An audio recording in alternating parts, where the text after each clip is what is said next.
ꯅꯦ ꯁꯨꯃꯥꯏꯅ ꯍꯧꯖꯤꯛꯇꯤ ꯅꯪꯕꯨ ꯅꯪꯉꯔꯣꯏ ꯂꯧꯔꯥ ꯆꯠꯂꯣꯏ ꯀꯗꯥꯏꯗ ꯀꯛꯇꯣꯏꯅꯣ ꯅꯪ ꯀꯗꯥꯏ ꯆꯠꯂꯤꯕ ꯀꯥꯏ ꯀꯛꯇꯣꯏꯅꯣ ꯁꯦ ꯑꯣ ꯖꯦꯡꯉꯥꯁꯤ ꯐꯔꯦ ꯆꯠꯄꯣꯏ ꯐꯔꯦ ꯅꯪ ꯀꯔꯝꯕꯅꯣ ꯈꯜꯂꯣ ꯑꯆꯧꯕꯁꯦ ꯃꯥ ꯕꯣꯜ ꯁꯥꯟꯅ ꯆꯠꯄ ꯌꯥꯏ ꯀꯗꯥꯏꯗ ꯀꯛꯇꯣꯏꯅꯣ ꯁꯦ ꯀꯃꯥꯏꯅ ꯆꯨꯞꯇꯣꯏꯅꯣ ꯀꯩꯅꯣꯗ ꯀꯛꯀꯅꯨ ꯃꯍꯥꯁꯤꯒ ꯀꯛꯀꯅꯨ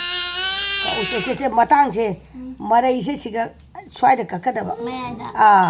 ꯍꯥꯏꯗꯣꯔꯛꯑꯅꯤ ꯀꯣꯆꯞꯁꯦ ꯀꯩꯅꯣꯗ ꯀꯛꯀꯅꯨ siga kakanu mayai da kakanu swai da kau ꯆꯠꯀꯗꯣꯏꯔꯣ ꯍꯧꯖꯤꯛ ꯅꯣꯏ chalu hi oi ꯆꯥꯛꯇꯣ puni kwachap na jaro ꯐꯥꯟꯗꯤ ꯂꯩꯁꯨ ꯂꯩꯇꯅ ꯍꯧꯖꯤꯛ Hello everyone and welcome back. ꯃꯌꯥꯝ ꯉꯁꯤꯁꯦꯀꯣ ꯅꯣꯡꯁꯨ ꯍꯥꯏꯗꯤ ꯅꯣꯡꯀꯨꯞꯀ ꯇꯥꯏꯌꯦꯕꯀꯣ ꯑꯗꯣ ꯁꯥꯊꯤꯅ ꯍꯥꯎꯗꯣꯏꯅꯦ ꯊꯔꯣꯏ ꯊꯣꯡꯒꯦ ꯇꯧꯕꯅꯤ ꯑꯗꯣ ꯑꯩꯅ ꯊꯔꯣꯏꯁꯦ ꯀꯃꯥꯏꯅ ꯊꯣꯡꯒꯦ ꯍꯥꯏꯕꯁꯦ ꯌꯦꯡꯃꯤꯟꯅꯁꯤ ꯑꯗꯣ ꯑꯩ ꯅꯨꯄꯥ ꯃꯌꯨꯝꯗꯀꯣ ꯊꯔꯣꯏꯁꯦ ꯑꯃꯨꯛꯀ ꯊꯣꯡꯖꯗ꯭ꯔꯤꯕ ꯑꯍꯥꯟꯕ ꯊꯣꯡꯗꯣꯏꯅꯦꯕ ꯉꯁꯤꯁꯦ ꯑꯗꯨꯗꯤ ꯑꯩꯅ ꯊꯣꯡꯉꯒ ꯆꯥꯒꯗꯕ ꯃꯤꯁꯤꯡꯁꯦ ꯌꯥꯝ ꯆꯥꯕ ꯍꯥꯎꯇ꯭ꯔꯗꯤ ꯀꯃꯥꯏꯅ ꯇꯧꯗꯣꯏꯅꯣ ꯈꯪꯗ꯭ꯔꯦꯕꯀꯣ ꯑꯗꯨꯏꯁꯨ ꯌꯦꯡꯃꯤꯟꯅꯁꯤ ꯍꯥꯎꯅꯕ ꯑꯩꯅ ꯍꯩꯖꯕ ꯃꯑꯣꯡꯗꯩ ꯇꯧꯖꯒꯦ ꯑꯗꯣ ꯊꯔꯣꯏꯁꯤꯒ ꯂꯩꯔꯦ ꯀꯛꯇꯅ ꯂꯣꯏꯔꯦꯕꯀꯣ ꯑꯣꯜꯔꯦꯗꯤ ꯑꯗꯨꯒꯩꯗꯤ ꯑꯂꯨꯁꯤꯒ ꯂꯩꯔꯦ ꯍꯥꯏꯔꯤꯕ ꯑꯂꯨ ꯃꯔꯤꯈꯛꯁꯦ ꯍꯥꯞꯄꯒ ꯊꯣꯡꯗꯣꯏꯅꯦꯕ ꯑꯗꯨꯗꯤ ꯃꯌꯥꯝ ꯌꯦꯡꯃꯤꯟꯅꯔꯁꯤ ꯁꯠ ꯁꯠ ꯊꯣꯡꯗꯣꯏꯅꯦꯕꯀꯣ ꯑꯗꯨꯗꯤ ꯍꯥꯎꯕ ꯍꯥꯎꯇ꯭ꯔꯕ꯭ꯔꯥ ꯀꯣꯟꯅ ꯌꯦꯡꯃꯤꯟꯅꯔꯁꯤ ꯆꯥꯕ ꯂꯣꯏꯔꯒ ꯑꯗꯨꯗꯤ ꯍꯧꯔꯁꯤ ꯃꯌꯥꯝ ꯑꯅꯧꯕ ꯁꯕꯁꯀ꯭ꯔꯥꯏꯕꯔ ꯑꯃ ꯏꯁꯥ ꯏꯊꯣꯟꯅ ꯁꯕꯁꯀ꯭ꯔꯥꯏꯕ ꯇꯧꯁꯟꯖꯔꯦ ꯑꯩꯈꯣꯏꯒꯤ ꯍꯦꯗ ꯃꯤꯁꯇ꯭ꯔꯤ ꯑꯛꯕꯔꯒꯤ ꯃꯣꯕꯥꯏꯜꯗꯒꯤ ꯃꯉꯣꯟꯗ ꯁꯕꯁꯀ꯭ꯔꯥꯏꯕ ꯇꯧꯍꯜꯂꯅꯤꯗꯅ ꯑꯗꯨꯒ ꯃꯥꯁꯨ ꯌꯦꯡꯖꯔꯅꯤ ꯃꯥ ꯈꯪꯗꯦꯕꯀꯣ ꯃꯌꯥꯝ ꯐꯖꯅ ꯆꯥꯝꯖꯈꯤꯒꯦ ꯊꯔꯣꯏꯁꯦ siga fazana samjarebako tharoi do alu hapaga sumain tora phutlani to lora mullagandane ko alu se maku khoge bako alu se maku hana khoktre da sumain tora kukkar kupsal lage myam chak thongbai to kano tawringa de ichana pi oire fiam se yong kain to ili la se munu nangwa atina oro thaiba kaino hongdi ne tu thauri sunan dhore toiba chiche thauri ran dhore ba se mong ta na ba tawra ibu tu ising piti piti ka le da uje कामुद्र जेसिबो हा थरोई थोंबदा चंगदबा मरोई सिंगदो अदुम चामदो खदोक्तन कक्पो हौरगे जनम से खरा बुदि लिएबा होरे ngaले जनम खरा लेलोगे जनम से सोरे फजरा चामदोगा Hari बोपसे दai khutse phajabरे yong smai tawna leire khutse ko adum nomo nomo edum phari phare iba ko ado akhoi ngasi tharoi thongba se nga na thongdoina deba ko akhoi tonga ha phaga thongdoini tonga na sok toroga si mahau tonga ni nga ha phaga thongba mi su leiba ko haina bito akhoi thadi tonga ha phaga na oina haine myam duna su mahau se haugum tawi sanam ga yaudabri tilhauga yaudabri tawdoine ngasai gi alu ka phutti base su tharoi ka su loina sam thoge alu su ku khoktoge ba ko alu desi alu khara hape desi alu sna khara desi alu hape de ko yungi alu ni macha macha se ko aduni ado asi se khara hapage asina mahau se khara tonga de ko don mix lore asmana alu ko choba khara ama macha khara ama mix tawre ba dumai tawraga oina ngasi se sok tawrage ba tharoi se achaw tharoi yam jawe ngasi tharoi se ko adun mayam yengmina se ngasi ai tharoi thongba se khawdora haroi dri khangge hawana badi tawne na ina mayam puna makta ha gre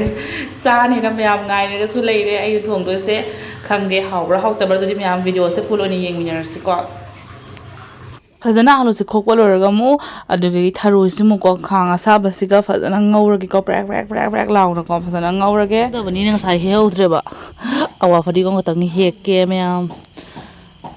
mai pima awa fadi ko na ge lauriba maning honda ga grom drong ga haire kibu ki jeire mamba si ga intois dusu amaning da ne intois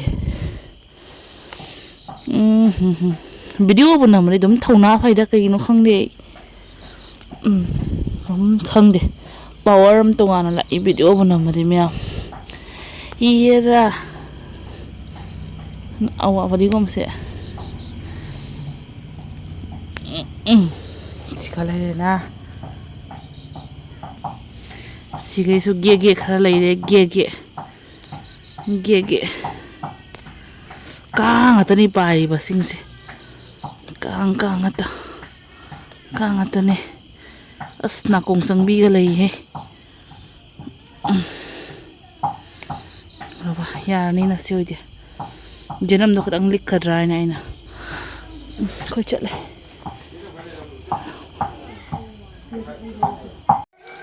ꯊꯔꯣꯏꯁꯦ ꯌꯦꯡꯉꯨꯅꯦ ꯃꯣꯏꯕꯨꯡꯃꯨꯛ ꯆꯥꯎꯕ ꯊꯔꯣꯏꯒ ꯌꯥꯎꯔꯦ ꯌꯦꯡꯉꯨ ꯃꯌꯥꯝ ꯆꯥꯎꯕ ꯈꯨꯆꯥꯎ ꯑꯃꯅꯤꯀꯣ ꯐꯖꯅ ꯀꯨꯀꯔꯗ ꯐꯨꯠꯄ ꯂꯣꯏꯔꯒ ꯀꯥꯝꯕ ꯂꯣꯏꯔꯒꯅꯦ ꯉꯧꯔꯦ ꯐꯖꯅ ꯉꯧꯔꯦ ꯑꯃꯨꯔꯛꯀ ꯑꯅꯤꯔꯛ ꯑꯍꯨꯝꯂꯛ ꯐꯖꯅ ꯆꯥꯝꯊꯣꯛꯑꯅꯤ ꯃꯌꯥꯝ ꯒ꯭ꯔꯣꯛ ꯒ꯭ꯔꯣꯛ ꯒ꯭ꯔꯣꯛ ꯈꯥꯏꯔꯦ ꯐꯖꯅ ꯆꯥꯝꯊꯣꯛꯆꯔꯒꯦ ꯑꯩ ꯈꯥꯏꯔꯒ ꯍꯦꯟꯕ꯭ꯔꯥ ꯃꯉꯥꯜꯂꯩꯕꯤꯗꯣ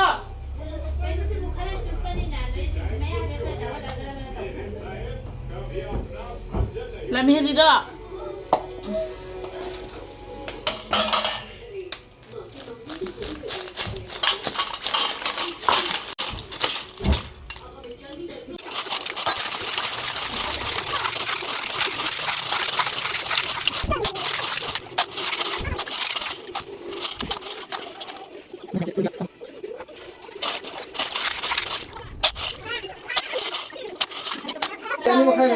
ꯑꯅꯤ ꯃꯈꯥꯏ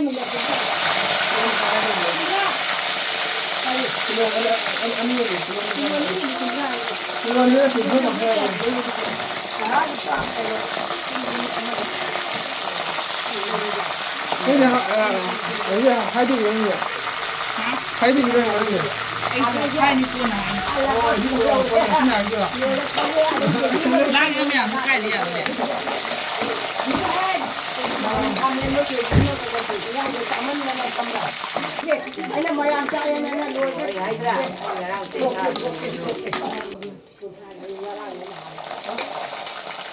ꯑꯗꯨꯗꯤ ꯇꯣꯉꯥ ꯁꯣꯛ ꯇꯧꯕ ꯂꯣꯏꯔꯒꯅꯦꯀꯣ ꯃꯌꯥꯝ ꯍꯥꯏꯕꯗꯤ ꯑꯩꯈꯣꯏꯒꯤ ꯌꯥꯏꯉꯪ ꯖꯤꯔꯥ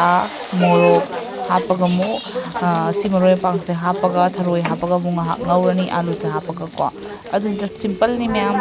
ꯑꯗꯨꯅꯦ ꯁꯨꯃꯥꯏꯅ ꯊꯣꯡꯉꯦ ꯉꯁꯤꯒꯤ ꯊꯔꯣꯏ ꯊꯣꯡꯕꯁꯦ ꯑꯗꯨꯒ ꯑꯩꯗꯤ ꯑꯋꯥ ꯐꯗꯤꯒꯣꯝ ꯈꯔ ꯑꯃ ꯍꯥꯞꯈ꯭ꯔꯦꯕ ꯉꯁꯥꯏ ꯑꯗꯣ ꯑꯋꯥ ꯐꯗꯤꯒꯣꯝ ꯊꯥꯡꯗꯔꯝꯗꯥꯏꯗ ꯑꯃꯨꯛ ꯍꯥꯞꯄꯅꯤ ꯑꯗꯨꯅꯤ ꯍꯔꯤꯕꯣꯞꯁꯨ ꯍꯥꯞꯄꯦꯕꯀꯣ ꯑꯗꯨꯅꯤ ꯑꯉꯥꯡꯒꯤꯀꯣ ꯃꯣꯔꯣꯛ ꯌꯥꯎꯗꯕ ꯍꯥꯟꯅ ꯂꯧꯗꯣꯏꯅꯦꯕ ꯑꯗꯩ ꯑꯉꯥꯡꯒꯤ ꯂꯧꯈ꯭ꯔꯒ ꯑꯩꯈꯣꯏꯒꯤ ꯃꯣꯔꯣꯛ ꯍꯥꯞꯄꯒ ꯑꯃꯨꯛ ꯉꯥꯏꯍꯥꯛ ꯁꯧꯍꯜꯂꯦ ꯑꯗꯨꯒ ꯑꯩꯗꯤ ꯑꯋꯥ ꯐꯗꯤꯒꯣꯝ ꯍꯥꯞꯄꯦ ꯁꯥ ꯃꯔꯣꯏ ꯇꯦꯟ ꯇꯦꯟ ꯔꯦꯗꯤ ꯑꯣꯏꯔꯦ ꯃꯆꯨ ꯐꯖꯗ꯭ꯔꯦ ꯃꯣꯔꯣꯛ ꯑꯁꯨꯕ ꯌꯥꯎꯗꯕꯒꯤ ꯇꯦꯟ ꯇꯦꯟ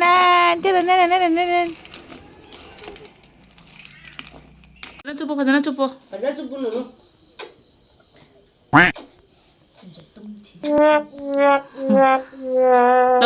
ꯊꯣꯛꯂꯛꯇ꯭ꯔꯕꯣ ꯍꯥ ꯃꯅꯤꯡꯗ ꯑꯃꯨꯛ ꯆꯨꯞꯄꯨ ꯃꯅꯤꯡꯗ ꯍꯥꯟ ꯆꯨꯞꯄꯣ ꯗꯣꯔꯦ ꯃꯃꯥꯡꯗ ꯑꯃꯨꯛ ꯆꯨꯞꯄꯣ ꯃꯥꯏꯗ ꯍꯔꯦ ꯄꯨꯜꯂ ꯍꯔꯦ ꯃꯥꯜꯂꯦ ꯄꯨꯜꯂ ꯃꯥꯜꯂꯦ ꯃꯥꯏꯗ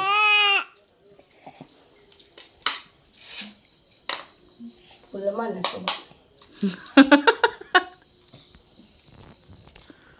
ꯖꯤꯇꯨꯝꯅ ꯂꯧꯊꯣꯛꯄꯤꯔꯤꯁꯦ ꯂꯣꯏꯔꯦꯍꯦ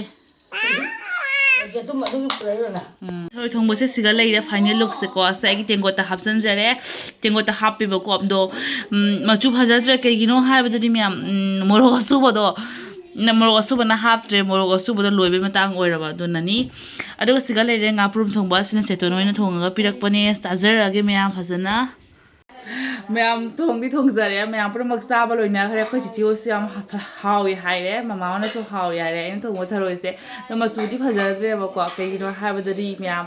ꯑꯩꯅ ꯍꯥꯏꯗꯨꯅꯤ ꯃꯣꯔꯣꯛ ꯑꯁꯨꯕ ꯂꯣꯏꯊꯣꯛꯈ꯭ꯔꯦꯕ ꯑꯗꯨꯗꯨꯅꯅꯤ ꯑꯗꯣ ꯑꯍꯥꯟꯕꯗ ꯊꯔꯣꯏ ꯊꯣꯡꯕꯁꯦ ꯆꯥꯖꯔꯛꯑꯒꯦ ꯑꯩ ꯏꯁꯥꯅ ꯊꯣꯡꯖꯕꯁꯦ ꯍꯥꯟꯅ ꯆꯥꯖꯔꯛꯑꯒꯦ ꯆꯥꯛꯁꯦ ꯈꯔ ꯏꯪꯊꯔꯦ ꯑꯗꯨꯅ ꯃꯇꯨꯝ ꯀꯥꯔꯦ ꯁꯤꯁꯦ ꯈꯤꯇꯪ ꯅꯨꯡꯉꯥꯏꯇ꯭ꯔꯦ ꯑꯗꯣ ꯃꯌꯥꯝ ꯑꯩ ꯆꯥꯔꯒ ꯑꯩꯅ ꯊꯣꯡꯖꯕꯁꯦ ꯍꯥꯏꯔꯛꯑꯒꯦꯕꯀꯣ ꯑꯗꯣ ꯃꯌꯥꯝ ꯑꯩꯗꯤꯀꯣ ꯉꯥꯅ ꯌꯩꯕꯗꯣ ꯄꯥꯝꯗꯦꯕꯀꯣ ꯊꯥꯎ ꯍꯥꯏꯕꯗꯤ ꯇꯣꯉꯥꯟꯅ ꯌꯩꯕꯗꯨꯅ ꯑꯩꯅ ꯍꯥꯎꯕ ꯍꯦꯜꯂꯤ ꯈꯪꯗꯦ ꯑꯄꯥꯝꯕ ꯃꯤꯁꯨ ꯌꯥꯎꯔꯝꯕꯁꯨ ꯌꯥꯏ ꯁꯨꯃꯥꯏꯅ ꯇꯣꯉꯥꯟꯅ ꯌꯩꯔꯒ ꯊꯣꯡꯕꯁꯤꯅ ꯍꯦꯟꯅ ꯃꯍꯥꯎ ꯊꯣꯛꯏꯕꯀꯣ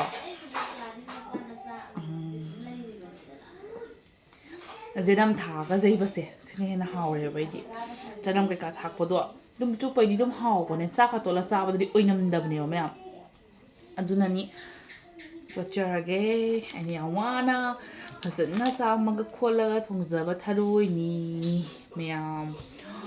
ꯃꯥ ꯈꯨꯆꯥꯎꯁꯦ ꯃꯌꯥꯝꯗ ꯍꯥꯟ ꯆꯨꯞꯍꯜꯂꯒꯦ ꯃꯣꯏꯕꯨꯡꯃꯨꯛ ꯆꯥꯎꯕ ꯊꯔꯣꯏꯅꯤ ꯃꯌꯥꯝ ꯌꯦꯡꯉꯨꯇꯨ ꯈꯨꯆꯥꯎ ꯑꯃ ꯑꯩ ꯈꯨꯠꯁꯦ ꯆꯥꯎꯈ꯭ꯔꯄꯣꯠꯅꯦꯕꯀꯣ ꯌꯦꯡꯉꯨ ꯀꯥꯟꯅꯗꯦ ꯍꯥꯟꯅ ꯆꯥꯔꯒꯦ ꯊꯔꯣꯏꯁꯤꯗꯤ ꯅꯁꯥ ꯅꯁꯥꯅ ꯆꯨꯞꯆꯔꯣ ꯃꯌꯥꯝ ꯁꯦ ꯆꯥꯛꯀ ꯊꯔꯣꯏꯒ ꯏꯪꯖꯔꯒꯦ ꯑꯍꯥꯟꯕꯗ ꯃꯌꯥꯝꯗ ꯑꯗꯣ ꯁꯤꯁꯦ ꯑꯩꯅ ꯑꯃꯨꯛ ꯆꯨꯞꯆꯔꯒꯦ ꯃꯌꯥꯝ ꯀꯣ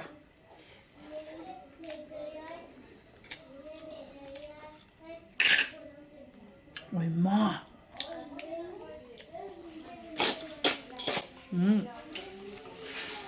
ꯆꯥꯎꯃꯟꯅ ꯆꯨꯞꯄ ꯌꯥꯗ꯭ꯔꯦꯃꯦ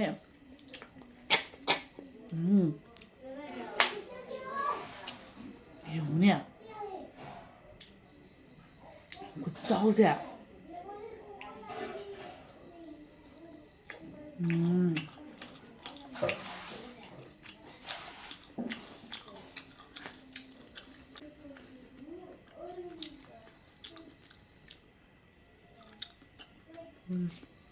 하나 굿쩌오니 정말 이게 정말 ям 하이라야 anh bố nào hay thắng cất lên thời thông có hay bà ghi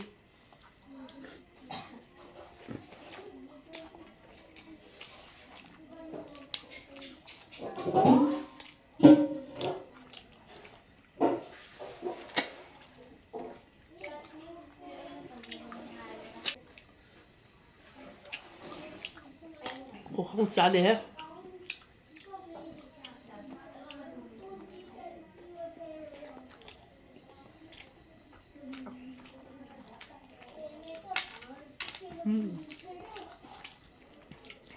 wow nè anh trồng một gì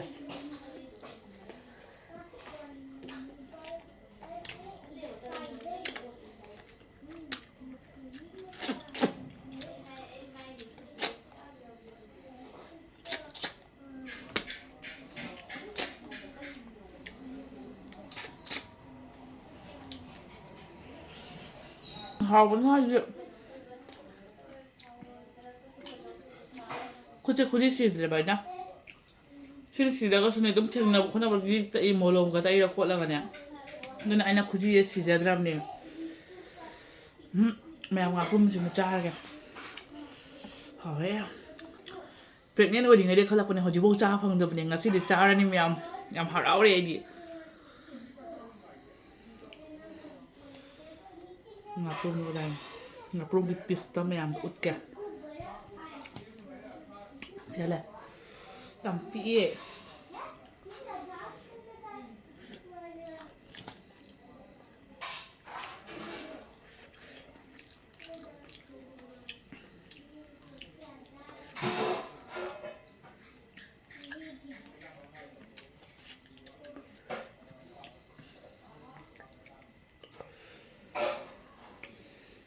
hào ấy.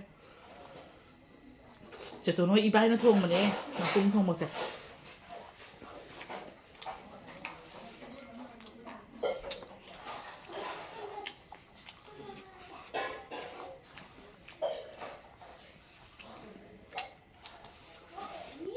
Đó.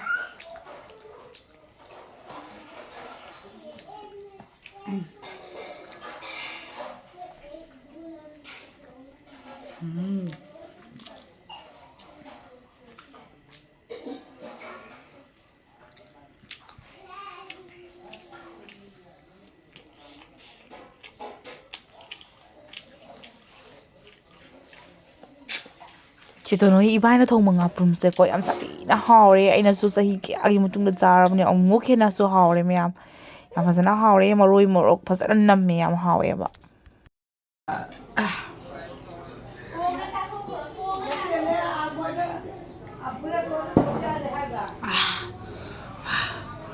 miyam haw ba na su luwa de 진짜 저 적토야 더 주보다